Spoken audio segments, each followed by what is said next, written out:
It's amazing how much pure, unadulterated hatred you can fit onto a single sheet of beige letterhead. I stood in my driveway, the summer sun beating down on the pristine, HOA-approved concrete. The letter in my hand felt heavier than it should, as if the sheer density of its passive aggression had its own gravitational pull.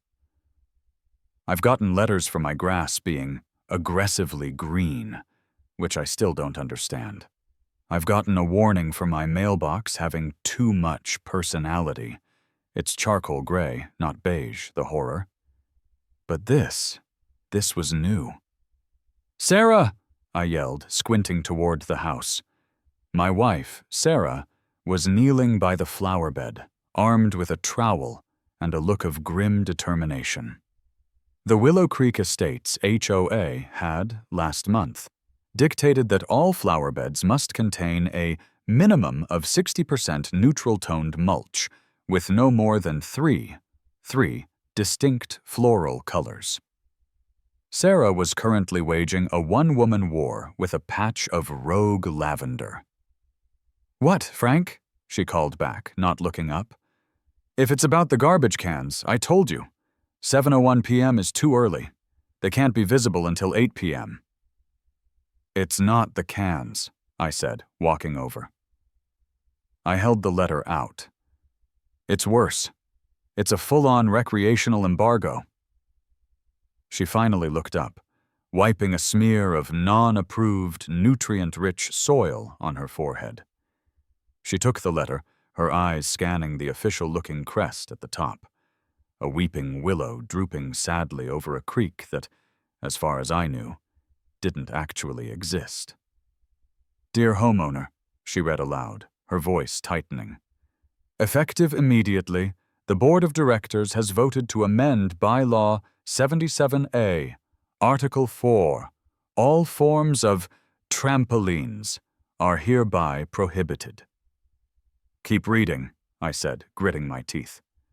"Citing aesthetic disharmony, unacceptable liability risk, and negative visual impact on the community's cohesive landscape." She let the letter drop. They banned the trampoline. "Aesthetic disharmony," I practically shouted. The word felt stupid in my mouth. "It's a black circle, Sarah. It's tastefully low profile. It matches the night sky. Is Brenda going to ban the moon next for being excessively circular and promoting nocturnal activities?" "Frank, don't," Sarah warned, standing up. She nodded her head toward the street. And there, like a shark fin cutting through placid water, was the golf cart. Brenda, HOA president, self-appointed queen of beige, and general pain in my backside, was on her afternoon patrol.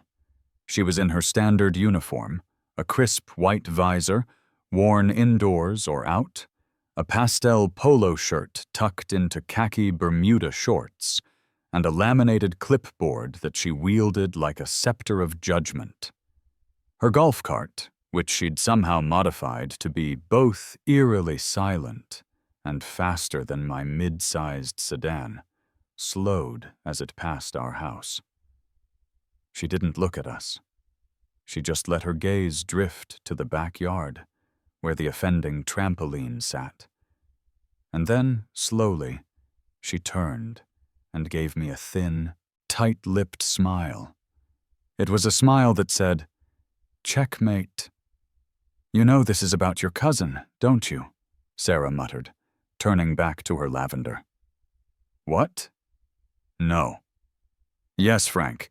This has been in the works ever since your cousin's kid double-bounced her toy poodle. Brenda's been looking for a reason ever since Mr. Bojangles landed in the punch bowl." "That poodle had it coming. It was yapping," I protested. "And it landed on its feet. Besides, it's not about the poodle, it's the principle. We pay $900 a quarter for what? To be told our fun is visually negative?" Right on cue, the sliding glass door opened, and my two kids, Liam, 10, and Maya, 8, came tumbling out, still in their swim trunks from the community pool, another battleground, Brenda had tried to ban excessive splashing. "Dad, can we jump?" Liam asked, already heading for the backyard. "Yeah," Maya chimed in. "I learned how to do a butt drop." I looked from their excited, sun-kissed faces to the beige letter in Sarah's hand. I looked down the street, where the back of Brenda's golf cart was just disappearing around the perfectly curved corner. A switch flipped. It wasn't a rational switch. It was the deep, primal American male switch that gets flipped when someone tells you what you can't do on your own property. It was the same switch that led to the Boston Tea Party, the invention of the monster truck, and, in my case, a terrible idea. "No, kids," I said, my voice dangerously calm. "We can't jump today." Their faces fell. "But why?" Maya pouted. I knelt, putting my hands on their shoulders. "Because the Queen has banned the trampoline." "Brenda," Liam hissed, already understanding the lines of battle. "Brenda," I confirmed. I looked over their heads at Sarah. She saw the look in my eyes, the gleam, the unhinged glint of a man who's just discovered a new, incredibly specific hobby. "Oh no," Sarah said, dropping her trowel. "No, Frank, don't. We'll just get a swing set. A nice beige swing set, with quiet, non-visual impact chains." But she was wrong. It wasn't about the trampoline anymore. It wasn't even about the kids. It was about freedom. It was about the pursuit of happiness. It was about physics. And I was about to get very physical. The house was quiet. Too quiet. It was 2:17 a.m. The only sounds were the hum of the refrigerator, the faint click-clack of my keyboard, and the occasional tiny fizz as I cracked open my 4th can of energy drink. My home office was bathed in the pale, sickly glow of my dual monitors, and my desk was a graveyard of crumpled snack wrappers. I felt like a conspiracy theorist in a bad movie, the walls of my office covered in string, except my string was all digital. "Frank!" I jumped, nearly launching my mouse across the room. Sarah was standing in the doorway, wrapped in her bathrobe, her hair a mess, her eyes squinty and suspicious. "What are you doing?" she whispered, like she was afraid to spook me. "You look like you're trying to solve the Zodiac murders. And is that a printer on?" "I am solving something, Sarah," I said, my voice raspy. I spun my chair around. My eyes were bloodshot. I probably looked insane. I felt insane. "Something worse. I'm solving Section 4, Article B. You're reading the bylaws." It wasn't a question. It was a diagnosis. "Frank, it's 2 a.m. Come to bed. We'll take the trampoline down tomorrow." "Take it down?" I scoffed, turning back to the screen. "That's what she wants us to do, Sarah. That's how the tyranny wins. No, I'm not taking it down. I'm escalating." "Escalating? What are you going to do? Buy 2 trampolines?" "Amateur," I muttered. I clicked a link, my heart pounding. "No, I've been reading the 348-page Willow Creek Estates Covenants, Conditions and Restrictions. I've read it 3 times. The first time for comprehension, the second time for anger, and the third time for loopholes." She sighed, padding into the room. "And? Did you find one?" I leaned back in my chair, steepled my fingers, and gave her my best "I'm a genius" smile. "Frank, you smell like sour gummy worms, and is the printer smoking?" "It's the friction from my genius," I said, pointing a dramatic finger at the screen. "Look at this. Section 4, Article B, Subsection 12.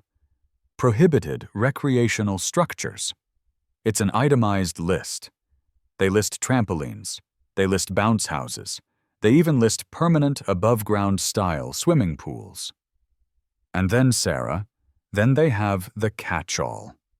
And I quote, "and other similar spring-loaded jumping platforms or apparatus." Sarah squinted at the screen. "So? That's what a trampoline is. It's spring-loaded. It's a platform. You jump on it. Case closed."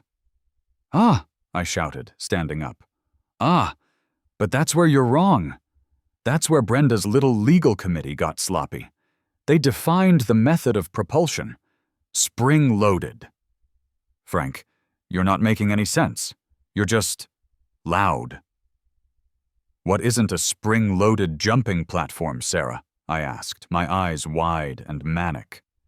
"What, for instance, is a device that propels a human using a highly controlled, non-spring-based pneumatic system?" Sarah just stared at me. The cogs were turning, but they were turning slowly, coated in sleep and confusion. "A what? Frank, that's not a real thing. You just made up a bunch of words." "Oh, it's a thing, my love," I said, turning back to the keyboard. I triumphantly clicked on a new browser tab I had open. The web page was not modern. It looked like it was designed in 1998. The title at the top read, "Big Ed's Circus and Stunt Supply. We ship anywhere." "I Googled circus stunt equipment for sale," I said, my voice trembling with victory. Sarah's eyes went wide. She finally saw it. On the screen was a picture of a massive, gleaming, cherry-red cannon. "No," she whispered. "Oh, Frank, no."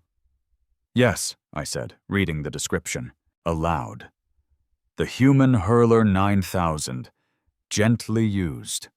One owner, from a disbanded circus in Ohio. Air compressor not included. It's not spring-loaded, Sarah. It's air-loaded. It's a loophole big enough to shoot a person through." "You are not buying a human cannon," she said, but her voice had lost its conviction. It was now the voice of someone trying to talk a toddler down from a tall, very stupid tree. "It's an auction, Sarah, and it ends in 4 minutes. It's fate." "Frank, where would you even put it?" "In the backyard, where the trampoline was." "What would you land in? The non-approved lavender? The neighbor's yard?" I clicked another tab. "Already thought of that. Professional-grade trapeze landing net, 60 foot by 60 foot, steel cable reinforced." "Safety first, honey." "This isn't safe. This is the opposite of safe. This is grounds for divorce. This is grounds for being committed." "Is it?" I said, my hand hovering over the Buy It Now button. "Or is it grounds for Homeowner of the Year? Is it an overreaction?" "Absolutely. Am I about to spend a truly, deeply irresponsible amount of money just to prove a point to a woman who wears visors indoors?" I looked at her. She looked at me. She knew she'd lost. "You bet your aesthetically disharmonious butt I am." My finger clicked the mouse. A small "Congratulations, you are the new owner of one Human Hurler 9000 popped up on the screen. "Frank," Sarah said, slumping against the doorframe. "What have you done?" "I've upheld the principles of freedom, honey," I said, clicking buy on the landing net as well. "And I suspect I've just figured out how to get the kids to clean their rooms for the rest of their lives." I leaned back, crossing my arms, a king upon my throne of poor decisions. The printer behind me finally gave up the ghost, spitting out one last slightly on-fire page of the bylaws, and then sighing in a puff of gray smoke. I didn't care. I was a man with a purpose, and a cannon. The email confirmation for the cannon was one thing. The 4-page freight and logistics waiver was another. The Human Hurler 9000 apparently weighed as much as a rhinoceros and needed to be delivered by a specialized flatbed truck. But before the main event, I had prep work. You can't just put a circus cannon on grass, not unless you want your first launch to be your last launch, as the cannon buries itself 3 feet into the earth like a cartoon. No, this thing needed a pad. A serious, over-engineered, this ain't going nowhere pad. Which led me to Gus. Gus was my contractor. He was a man of few words, most of which were, "Yep," "Nope," or "Gonna cost ya." He'd redone our kitchen, and the entire time, I'm pretty sure he communicated only through a series of grunts and sawdust clouds. He was perfect. I called him at 7 a.m., a long, groggy sigh from the other end. Gus's contracting. "Hey, Gus, it's Frank Johnson, over in Willow Creek." "Yep." "Hey, I've got another project for you. I need a concrete pad poured in the backyard. Pretty simple." "Hot tub?" he grunted.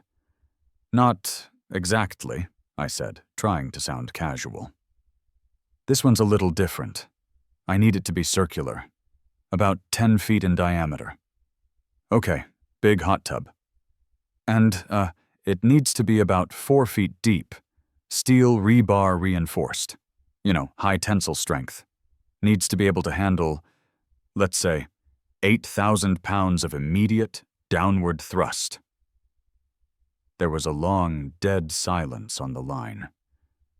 I could hear him breathing. I could hear, faintly, a pickup truck starting in the background. Probably one of his crew. "You building a private missile silo, Frank?" "Ha! A missile silo? In Willow Creek?" Brenda would have a fit about the unapproved metallic finish. I laughed, a little too hard. "No, Gus, it's a performance art piece." Another long, agonizing silence. "Art," Gus said. The word sounded like he'd just found it in his soup. "Kinetic sculpture," I clarified. "It's very European." "Right. Art. Look, my guy," he said, his voice shifting from sleepy contractor to guy who's seen it all and is now seeing something new. "I don't know what you're doing. And I'm going to be honest, I don't want to know. You're the one who has to live next to Brenda. But a 10 by 4 foot reinforced pad? It's going to cost you. And I'm going to need you to sign a waiver, a very specific one. My insurance doesn't cover art-related blast-offs or sudden onset silos." "Done," I said, not even asking the price. 2 days later, my backyard became a war zone. A mini excavator showed up at 8:01 a.m., 1 minute after HOA-approved construction noise could begin. It tore a giant, muddy hole in my backyard, right where the trampoline used to be. Gus's crew, 2 guys named Skeeter and Big Mike, were in a state of bewilderment. "Seriously, boss, what is it?" Skeeter asked Gus, leaning on a shovel. "It's art, Skeeter," Gus said, looking at his clipboard. "Now go lay that rebar like you're building a bunker for the president." "My money's on a doomsday prepper thing," Big Mike muttered to Skeeter, just loud enough for me to hear. "He's gonna put a septic tank in there and fill it with beef jerky." "Nah," Skeeter shot back. "It's a giant squirrel-proof bird bath. A really angry one." The noise was glorious. The whomp of the excavator, the screech of the rebar cutter, the rumble of the concrete truck that backed right up my driveway, leaving 2-inch-deep tire marks in my aggressively green grass. It was the sweet, sweet sound of progress. It also acted as a Karen signal. At 11:04 a.m., the golf cart appeared. Brenda glided up, her visor pulled so low she had to tilt her whole head back to look at the scene. She got out, clipboard in hand, and marched up to the edge of the pit. "Mr. Johnson," she said, her voice dripping with forced politeness. "Brenda," I beamed, walking over with a cup of coffee. "Beautiful day for a massive, non-specific construction project, isn't it? You didn't submit a Form 3B-9 for landscaping alterations, or a 7C for structural additions." "Oh, this?" I said, gesturing to the massive rebar-filled crater. This is just landscaping. You know, feng shui. Really opening up the chi of the yard. That old trampoline was just blocking the flow. You said so yourself. Negative visual impact. Brenda's eyes narrowed. She was not a chi person. This looks like a military installation, Frank. Only if you're at war with a bad attitude, Brenda, I said, taking a sip. The bylaws, she hissed, are very clear about unapproved. It's a water feature, I said, cutting her off. A subterranean water feature. A reflecting pool. For, moles. Gus, to his credit, just coughed and turned away to inspect a bag of cement. We are going to be monitoring this, Mr. Johnson. Closely. She made a note on her clipboard. Probably Frank Johnson, unstable, possibly building mole pool, and glided back to her cart. The concrete poured. It set. A week later, my backyard had a 10-foot wide, 4-foot deep, perfectly circular, ominously gray disk of high-strength concrete.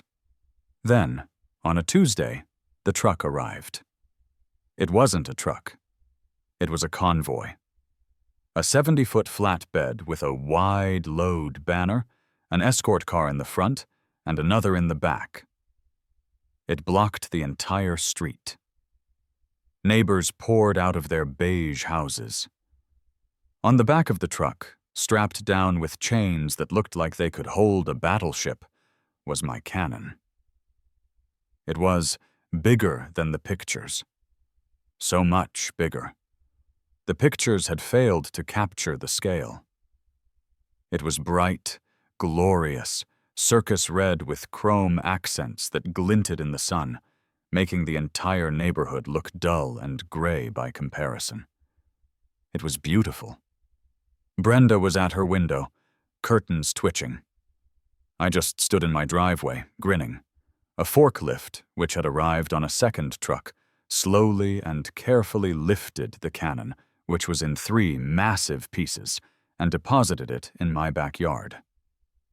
The delivery guys, 2 burly men in matching Big Ed's t-shirts, looked at me, then at the house, then at the cannon. "Sign here, Chief," the first one said, handing me a digital tablet. "And, good luck. Whatever you're doing, don't point it at the airport, or the highway, or pretty much anything you like." "Noted," I said, signing with a flourish. As they left, a second, slightly smaller, but still enormous truck arrived. This one was from AcroSafe Nets, Inc. It dumped a pallet of what looked like captured battleship rope and several 20-foot steel poles onto my lawn. My arsenal was complete. Now I just had to build it. Have you ever built IKEA furniture? You know, that moment of pure, existential despair when you look at a pile of particle board, a bag of 500 identical screws, and a wordless cartoon instruction booklet? Now, imagine that. But the particle board is 800 pounds of polished steel, the screws are 10-inch bolts, and the instruction booklet is written entirely in Polish, with occasional terrifying diagrams of stick figures being blown up, set on fire, or landing on their heads. I stood in my backyard, staring at the 3 main pieces of the human Hurler 9000. It was the barrel, the thrust chamber, which sounded very official, and the massive, articulated base. Spread out on a tarp were approximately 1,000 smaller parts, springs, gaskets, pressure valves, hoses, and a single, ominous, bright red button on a coiled cord. I'd paid Gus an extra $1,000 for logistical and emotional support. He was standing next to me, arms crossed, chewing on an unlit cigar. "So," he said, kicking a large metal ring with his boot, "this is the art." "It's a kit," I said, trying to sound confident. "Just a big, adult model kit. Frank, this looks less like art and more like a getting divorced machine. You sure you know what you're doing? The physics are simple, Gus, I said, picking up the Polish instruction manual.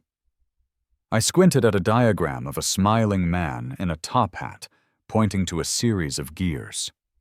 Compress air, point tube, insert human, uncompress air. It's just a glorified potato gun. Gus pulled the cigar from his mouth. This potato weighs 180 pounds, Frank. And last I checked, potatoes don't sue. Just help me get the base onto the concrete pad, will you? It took us, with the help of a rented engine hoist and all of Big Mike's bigness, 4 hours just to get the base bolted down. Gus, to his credit, was a professional. Once he accepted the sheer insanity of the project, his contractor brain took over. "This gasket is cracked," he'd grunt, holding up a rubber seal. "We need to replace that, unless you want a pneumatic failure, which I'm guessing is bad." "Very bad," I'd agree, while trying to decipher if the cartoon of a stick figure with X's for eyes meant "don't do this" or "this is fun." By the end of day 1, the cannon was a cannon. It was glorious. It was aimed at a 45-degree angle, pointing directly over my own house, toward the far end of the backyard. It was a massive, bright red, 30-foot-long middle finger pointed directly at the sky, and by extension, at the HOA. Day 2 was the net. The professional-grade trapeze landing net was not, as I had imagined, a simple, bouncy net. It was a 60x60-foot web of steel cable wrapped in 3-inch thick rope, and it was designed to catch a 200-pound acrobat falling from 100 feet. It was, in a word, over-engineered. It took me, Gus, Skeeter, and Big Mike all day to set the 4 20-foot steel poles in concrete footings and hoist the net. When it was up, it cast a shadow over everything. It completely covered the backyard, creating a permanent, cross-hatched twilight. Sarah came out, holding a glass of iced tea, and just stopped. "Frank," she said, her voice flat. "I know," I said, wiping grease from my hands. "It's a bit more present than I thought."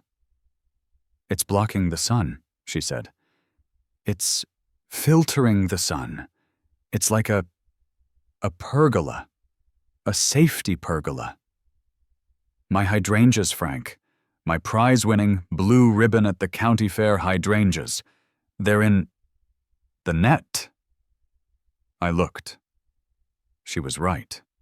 The net, in its glorious 60-foot span, had draped itself directly over her prized flower bed, squashing them flat. We can move them," I offered weakly. "Uh-huh," she said. She looked from the crushed flowers to the massive gleaming cannon, then back to me. "I'm exasperated, Frank. Truly. But I'm also morbidly curious. Just don't kill yourself. The kids need one of us to be able to drive them to soccer." She went back inside. The next morning, I found it, taped to my front door. Another beige envelope. This one was not a friendly warning. This was a cease and desist. I read it aloud to Sarah over breakfast. "Dear Mr. Johnson, it has come to the board's attention that you have erected a large, unapproved, red metal tube structure and an industrial netting apparatus on your property." "Red metal tube structure?" I fumed. "That's the best she's got? It's a cannon. Call it what it is." "I think that's the point, Frank," Sarah said, sipping her coffee. "They don't want to call it a cannon because that would mean, well, that would mean they have a neighbor with a cannon." The letter says you are in violation of Articles 4, 9, and 12 regarding structures of a non-permanent or recreational nature not in harmony with the community. You have 48 hours to remove the offending structures or face daily fines of $200. I smiled. I finished my toast. I went to my office. I pulled out a sheet of my own nice, thick, cream-colored stationery. Not that beige garbage. Dear HOA Board and Ms. Brenda, I wrote. Thank you for your inquiry regarding the new installation in my yard. I believe there has been a misunderstanding. The structure in question is not a red metal tube structure. It is a piece of kinetic sculpture titled Ascension. The industrial netting apparatus is a corresponding safety feature, titled The Embrace. They are a single, unified art installation. I have reviewed the bylaws you cited. As Ascension is a permanent, ground-bolted art piece, it does not fall under non-permanent or recreational structures. It is, in fact, art. And art, as you know, is protected. I paused, thinking. Then I added the finishing touch. P.S. For your records, and to clear up any confusion with Article 4, Section B, Ascension is in no way spring-loaded. It is a purely pneumatic device. Have a wonderful, aesthetically harmonious day. I sealed the envelope, put a stamp on it, and mailed it, from the post office, like a civilized person. You don't just climb into a used circus cannon from Ohio and see what happens. I'm an idiot, but I'm not that big of an idiot. I'm an idiot with a process, and that process required a test. Pilot. What are you doing, Dad? I looked up.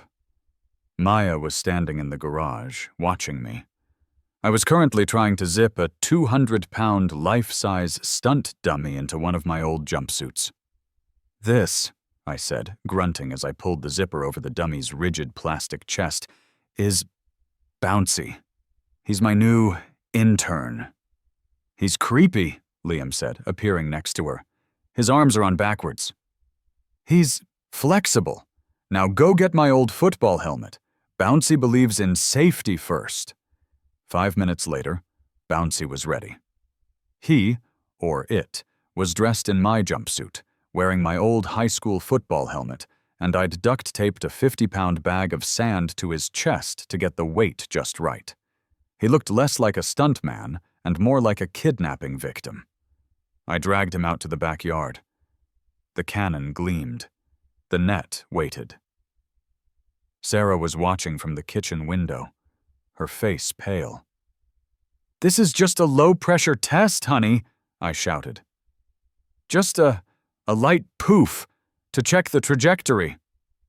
"Your light poof machine is shaking the windows," she yelled back. She was right. The air compressor I'd rented was the size of a smart car. It was hammering away in the driveway, connected to the cannon by a 100-foot-long, 4-inch-thick rubber hose. It was loud. Gloriously, obnoxiously. Brenda is definitely hearing. This loud. "Okay, Bouncy," I said, patting the dummy's plastic head. "You're a good man. You're doing this for science." I opened the breech of the cannon. It was surprisingly roomy.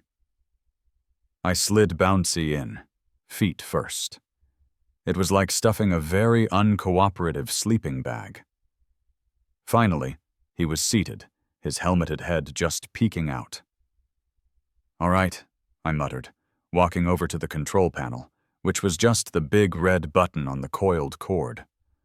I'd done the math.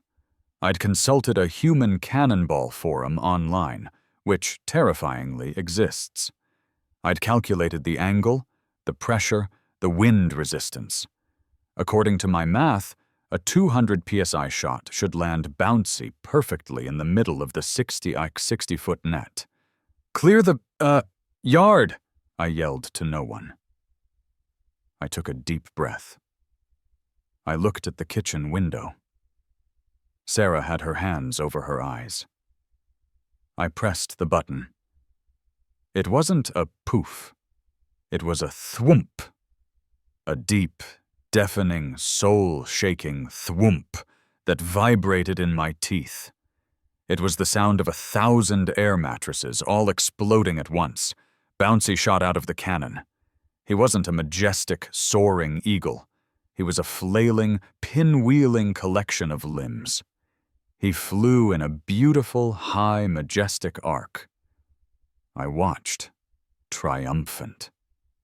Yes, look at that trajectory. Perfect, flawless.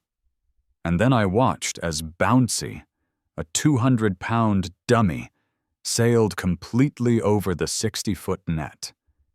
He missed it. He missed it by a lot. "Oh," I said. "Oh no." Bouncy continued his glorious arc, over my back fence, over the HOA-approved retaining wall, and into my neighbor's yard. My neighbor on the left, Mr. Henderson, wasn't a Brenda. He was a quiet, retired man who spent his days meticulously pruning his Japanese rock garden. His award-winning Japanese rock garden. Bouncy landed, three-point stance style, like a superhero, directly in the middle of Mr. Henderson's 200-year-old, prize-winning bonsai tree. The tree exploded in a puff of tiny leaves and ancient wood. Bouncy then pitched forward and landed face first in the koi pond. There was a moment of perfect, stunned silence. The compressor was off. The thwoomp had faded. All I could hear was the faint tinkle of Mr. Henderson's little wind chime. Then, "My Garyu! He killed my Garyu!" I heard a phone being frantically dialed. The scene cuts to what I imagine that 911 call sounded like. 911. Dispatcher. 911, what's your emergency? Mr. Henderson, hysterical. "My neighbor, he launched a man into my garden. He's in the pond. He's not moving." 911. Dispatcher. "Sir, calm down. Your neighbor launched a man?" Mr. Henderson. "With a cannon. He's got a war machine. And he killed Garyu. He's in pieces." 911. Dispatcher. "Sir, who is Garyu? Was there a second—" Mr. Henderson. "My bonsai! He was 200 years old!" 911. Dispatcher. Long pause. "I'm sending a car, sir." I was already at my fence, holding Bouncy's detached arm, which had apparently come off in the crash, when the sirens arrived. 2 squad cars. They rolled up. No lights, just authority. 2 officers got out. One was older, with a mustache that had seen things, and a look of profound, cosmic exhaustion. The other was a rookie, maybe 25, who looked like he was desperately trying not to laugh. "Afternoon," said the older one, Officer Miller.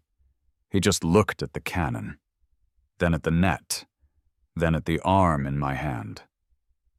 "Gonna be one of those days?"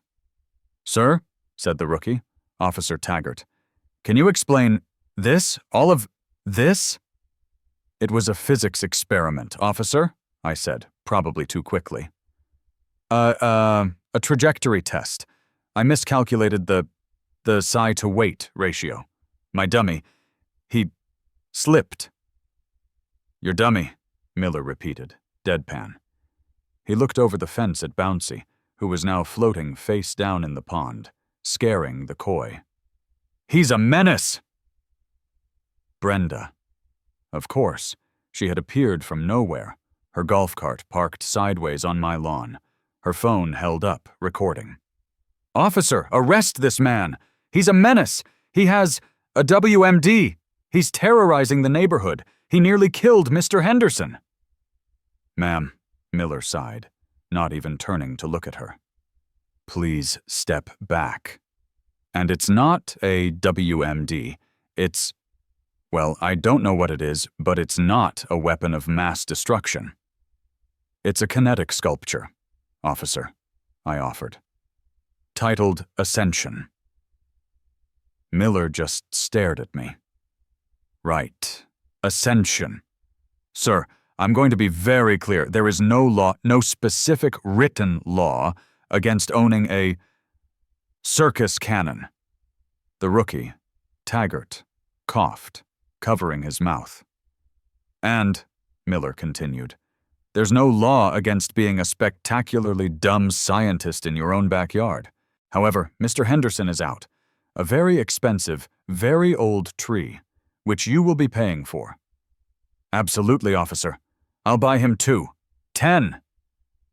And, Miller said, his voice dropping, if that dummy had been a person, if you had actually launched a human being into your neighbor's yard, we'd be having a very different conversation. This would be a felony, reckless endangerment, aggravated assault, you name it. It won't happen again, officer, I said, trying to look as responsible as a man with a human cannon and a dummy's arm can look. I need to adjust the art. Miller stared at me for a long, hard 10 seconds. He looked at the cannon. He looked at Brenda. He looked back at me. Finally, he just shook his head. Get your dummy out of his pond, Mr. Johnson, and keep the art on your own property. Yes, officer. Thank you, officer. As they walked back to their cars, I heard Taggart whisper, Did he really? You think he's actually gonna? And Miller's voice, weary and resigned, drifted back. Kid, I've been on the force 20 years. I guarantee you, he's gonna. The cops were gone. Mr. Henderson was, mostly, placated with a check that could have bought a new car. Bouncy was in the garage, recovering, i.e., I was reattaching his arm with liquid nails and more duct tape. The HOA was silent. My art defense, combined with the lack of any actual human injury, had them stumped. Brenda had sent me 3 more cease and desist letters, which I'd started using as coasters.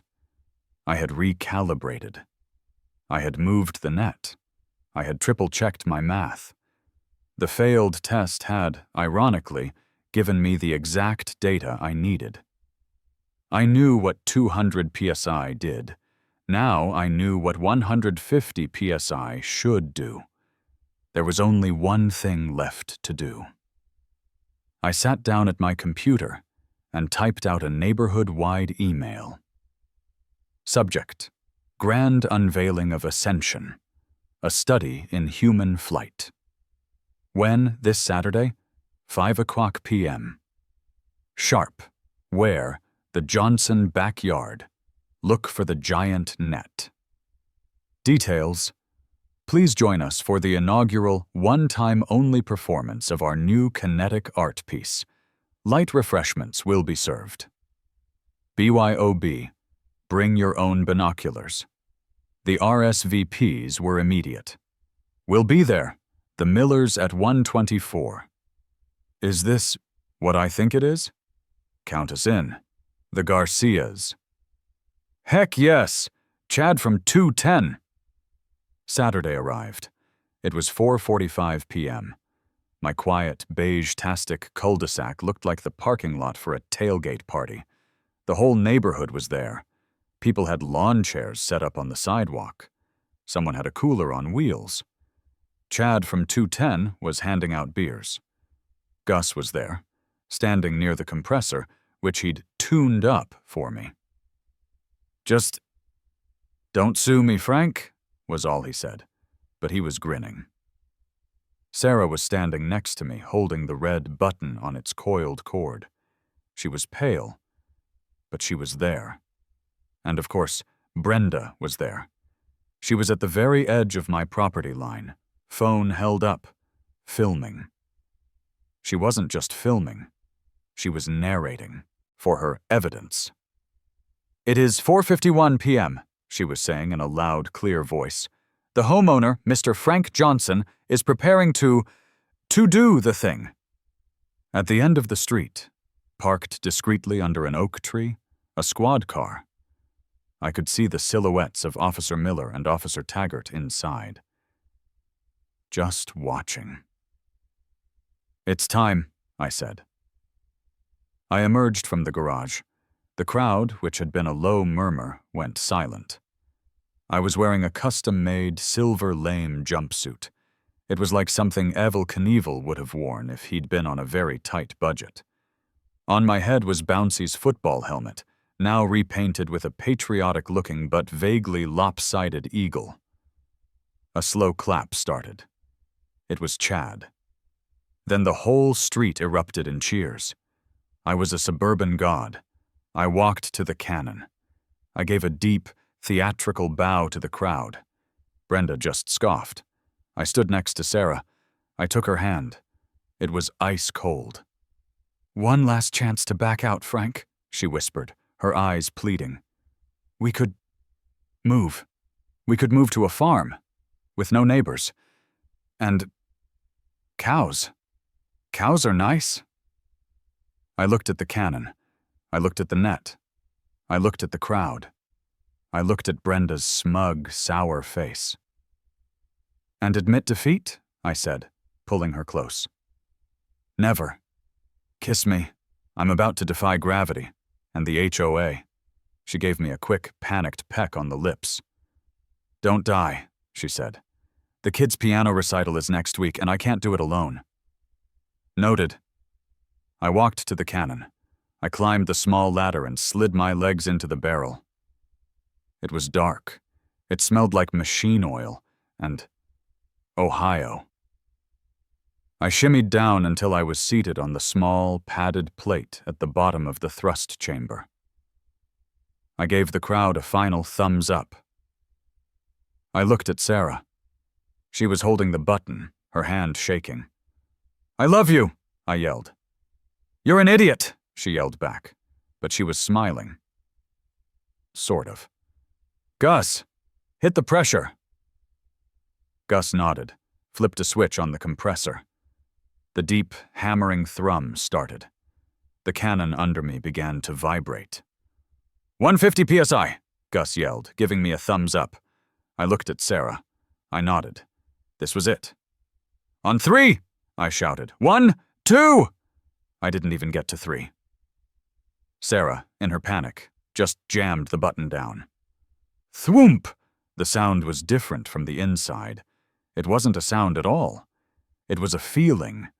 It was a giant, angry hand pushing my entire body, all at once. My vision went white for a second from the G-force. And then, I was flying. My first-person view was a blur of blue sky, treetops, and my own silver-clad knees. I was screaming, a high-pitched, very unmanly shriek. I was flying. I was soaring over my yard. I could see my house, my roof, the street, the tiny people, Brenda's horrified, upturned face. For a split second, I was a god. I was Icarus, but with better pneumatic wings. The apex of my flight came. I peaked, and then I started to fall. The ground, or rather the net, rushed up to meet me. I braced for impact. Whump! The hat. Landing was softer than I could have ever imagined. The massive net caught me like a baseball in a giant's glove, sagging deeply, absorbing every ounce of my artistic momentum. I bounced once, gently, and came to a stop in the very center. There was a moment, a perfect, beautiful, stunned silence. The entire neighborhood, the cops, Brenda, even the birds in the trees, all held their breath. I lay there, on my back, in the net, staring up at the patch of sky I had just conquered. I lifted one silver-gloved hand and gave a wobbly thumbs up. The silence broke. It wasn't a cheer. It was a roar. The entire neighborhood erupted. Chad was screaming. The Garcias were hugging. Big Mike and Skeeter ran into my yard, followed by half the cul-de-sac. They ran to the net, bouncing it, cheering. "Frank! Frank! Frank!" I saw Officer Taggart in the squad car, slamming his hand on the dashboard and laughing. Officer Miller just shook his head, a small, tired smile on his face. Gus was leaning against the compressor, just nodding, vindicated. I rolled over and looked down from my perch. Brenda was standing there, phone shaking, her face a mask of pure, unadulterated rage. It's, she was sputtering, trying to find a violation. He can't do that. And then, the perfect line. The line she'd built her entire case on. The line that was now her undoing. It's not spring-loaded. She just screamed, a high-pitched sound of pure frustration, threw her clipboard on the ground, and stormed off in her golf cart. I had won. The next Tuesday, the HOA called an emergency meeting. The community center, which was really just a beige double-wide, was packed. It was standing room only. Brenda stood at the front, her face still blotchy. She had a new bylaw proposal on the projector. Amendment 77C, a prohibition of all pneumatic, chemical, or explosive-based human launching devices. She went on a 20-minute tirade about safety, liability, community standards, and the incident. When she finished, there was a pause. Then Chad from 210 stood up. "I don't know, Brenda," he said. "I thought it was pretty cool. Frank's Ascension thing brought this neighborhood together more than your beige-only garden weasel contest ever did." A murmur of agreement. Mr. Henderson stood up. "He paid for my GARU," he said quietly. "In full. And, honestly, the kids have been quieter this week than they have been in years. They're all just watching his house." The vote was chaos. Brenda called for ayes, 3 weak ayes, from her 2 bored cronies. She called for nays. The nay was a deafening roar. The bylaw failed. Frank won. Brenda 0. And so the new normal began. The cannon sits in my backyard, a proud monument to my victory. I've polished it. It's my lawn gnome, my kinetic sculpture. The final scene. It's the next weekend. I'm not in my hammock. I'm somewhere better. The 60-foot landing net, it turns out, is the world's most epic multi-level family relaxation net. I'm lying in it, 10 feet off the ground, a beer balanced on my chest. Sarah is lying a few feet away, reading a book. Liam and Maya are in their own corners, playing on their tablets. It's quiet. It's peaceful. It's shaded. "You know," Sarah says, not looking up from her book, "it's actually kind of comfortable up here." "Told you," I say, taking a sip. "Safety pergola." "You are never doing that again, Frank." "Of course not, honey," I say, looking over at the gleaming red cannon. It's aimed at the sky, a silent guardian. I mean, not never. My gaze drifts down to the street. Brenda's golf cart zips by. She doesn't slow down, but I see her glare. I just raise my beer, take a long, slow sip, and wink. Not, I think to myself, as I settle back into the net. Until I figure out the pyrotechnics, anyway. A little fire and smoke, a few patriotic streamers, that would make Ascension 2 so much more artistic.